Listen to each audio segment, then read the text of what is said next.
भगवान महावीर का एक सूत्र है,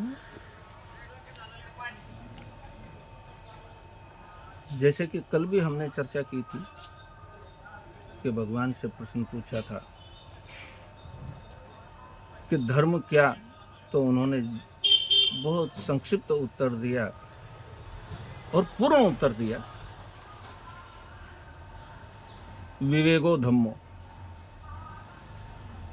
तो अब हम कैसे जाने कि हमारा विवेक सही है, हमारी सोच, हमारे विचार, हमारा दृष्टिकोण ये सही ही है, हमें कैसे पता चले?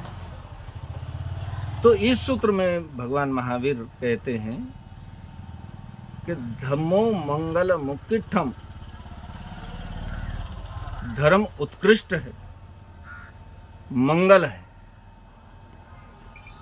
इससे बड़ा सर्वश्रेष्ठ शब्द दूसरा कोई भी नहीं है, क्योंकि धर्म के बिना इंसान का अस्तित्व ही नष्ट हो जाता है। जिसके जीवन में धर्म नहीं है, उसके जीवन की कोई कीमत भी नहीं है। तो धम्मो मंगल मुक्तिठम, धर्म मंगल है, मुक्ति का मार्ग है, इसके बिना मुक्ति संभव ही नहीं है। बाहर की कितनी भी संपदा इकट्ठी क्यों ना कर ली जाए,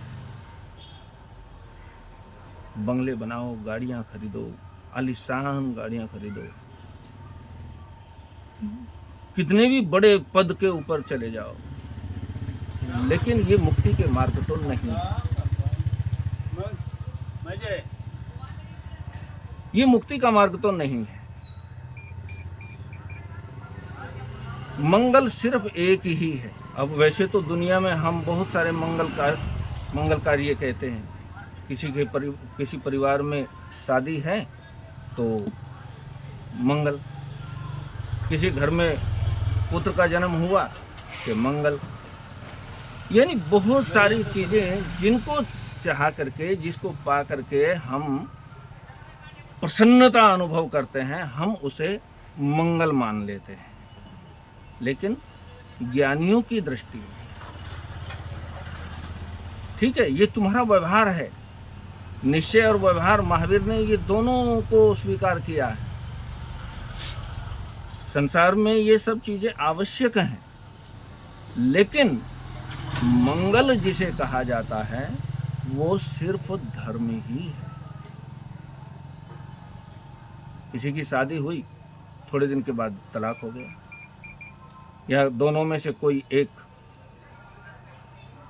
भगवान को प्यारा हो गया अमंगल। पुत्र का जन्म हुआ, माँ की गोद में खेलते खेलते भगवान को प्यारा हो गया अमंगल। तो जो अमंगल हो जाए उसे हम मंगल कैसे मान लें? मंगल तो मंगल ही रहता है। तो महावीर कहते हैं यही मंगल है, धर्म, और यही मुक्ति का मार्ग है। तो अब कौन सा धर्म, उसके विषय में और थोड़ी व्याख्या करते हैं। जैसे कल हमने चर्चा की कि विवेको धम्मो, उसमें थोड़ी सी और व्याख्या करके बताते हैं कि अहिंसा संयम तप, अहिंसा संयमो तवो, ये तीन चीजें हमारे जीवन में धर्म का प्रवेश कराती है। अहिंसा, वही दया, करुणा, परोपकार, ये चीजें हमें इंसानियत के नजदीक लाती है। वैसे तो हम कह सकते हैं क्या हम इंसान नहीं है? हाँ? अगर किसी को कह दिया जाए तो आदमी थोड़ी जानवर है, तो क्रोध आ जाता है, गुस्सा आ जाता है। लेकिन अगर हम वास्तव में विचार कर लें, क्या मैं सच में ही इंसान हूं?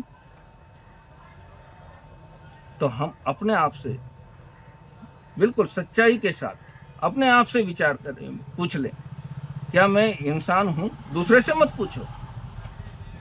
इसीलिए मैं बार बार इस बात को दोहराता हूँ, कोई भी बात, कोई भी जिज्ञासा, कोई भी प्रश्न तुम किसी दूसरे के पास जाकर के पूछने की अपेक्षा पहले अपने आप से भी पूछो, क्या ये बात ऐसी ही है? तो मुझे लगता है ज्यादा सकारात्मक उत्तर मिल सकेगा। हम अपने आप से नहीं पूछते। हम जैसे आज बहुत सारे संतों की एक फौज खड़ी है। हम कभी किसी के पास, कभी किसी के पास, कभी किसी के पास, एक ने एक चीज बताई, दूसरे ने दूसरी चीज बता दी। तो हम बौखला से जाते हैं। वास्तविकता क्या है? नहीं, पहले अपने आप से पूछो मामला क्या है। अहिंसा, संयम, तप।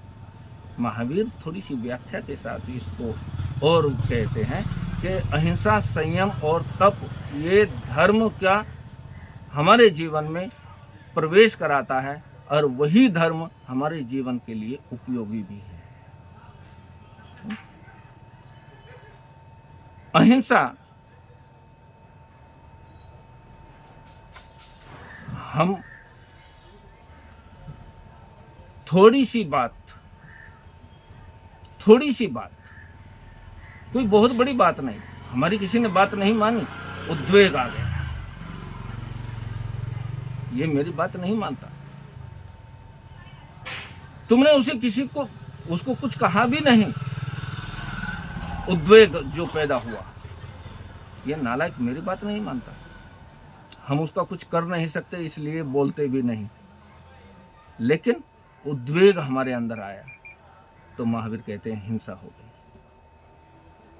मन से भी हिंसा मत करो, मन से भी हिंसा का विचार मत करो, किसी को दुख देने का विचार मत करो। हालांकि तुम दुख दे नहीं सकते, तुम किसी को दुख दे नहीं सकते, लेकिन तुमने विचार किया, ये तुम्हारी हिंसा हो गई। वचन से भी कोई ऐसी बात मत करो। हालांकि तुम वचन से किसी को कोई बात कही, मान लिया आपने मुझे कोई बात ऐसी कह दी और मैंने वो ली नहीं। बुद्ध एक गांव के अंदर गए थे, गांव के लोग बड़े गुस्से में थे, रास्ते में रोक लिया। अब ये समस्या सिर्फ हमारी थोड़ी ही है, हर्षवर्धन को ही थोड़ा ही परेशानी है, वो सबके साथ है। रास्ते में रोक लिया, खूब गालियां बकी, खूब कठोर शब्द कहे। बुद्ध ने बड़े शांत चित्त से सुना और आखिर में कहा कि भाई अब मैं जाऊं। लोग हैं बड़े हैरान परेशान कि महात्मा जी हमने इतनी बात कही और आप इतने फिर भी सहज भाव से कह रहे हैं कि जाऊं। कि तुमने मुझे गाली दी, मैंने ली नहीं। तुमने अपने बच्चे को कोई चीज खाने को दी या कोई ऐसी चीज दी कि उसने नहीं ली, तो वो चीज किसके पास रही? कि मेरे पास। कि तुमने मुझे गालियां दी, मैंने नहीं ली, तो वो किसके पास रही? वो तो बेचारे नतमस्तक हो गए। तो हम किसी को कुछ दे नहीं सकते, ना सुख दे सकते हैं ना दुख दे सकते हैं, लेकिन हम अपने विचारों से अपने कर्म बांधने में कार्य कर लेते हैं। तो संयम, पहला शब्द अहिंसा, दूसरा शब्द संयम। संयम यानी संयम। संयम यानी हमारी आकांक्षाएं, अपेक्षाएं बहुत सारी है।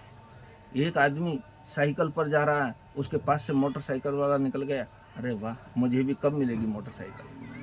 मोटरसाइकिल वाले के पास से कार निकल गई, अरे वाह मुझे भी कार कब मिलेगी। यानी अपेक्षाएं, इच्छा आगास समा अनंतिया। जिसको ज्ञानियों ने कहा कि इच्छाएं आकाश के समान अनंत हैं। हम देखते हैं कि वहाँ छतरी के जैसे आकाश जमीन से टिक गया, लेकिन दौड़ते हुए जाओ कुछ नहीं मिलने वाला। हवाई जहाज़ में भागे, हेलीकॉप्टर से भागे, रॉकेट लेकर के भागे, लेकिन भागते भागते भी आकाश का कोई अंत आज तक विज्ञान को भी नहीं मिला। तो इच्छाएं आकाश के समान अनंतिया, इच्छाएं आकाश के समान अनंत हैं। इनका निरोध करे किए सिवाय इनको कंट्रोल करने का कोई पर्याय नहीं है, कोई उपाय नहीं है। इसलिए इच्छाओं को कंट्रोल रखो। मुझे कितनी आवश्यकता है उस आवश्यकता के अनुसार अपना व्यवस्था करो, लेकिन तुम भागते ही रहो तो इसका कोई समाधान नहीं है। अहिंसा, संयम और तप यानी तपस्या। देखो एक बात मैं साफ कर दूं, सिर्फ भूखे रहना तपस्या नहीं है। जब हमारे पर कोई मुसीबत आ जाए, तपस्या का जो महावीर को मैंने जानने का प्रयास किया, उनकी भी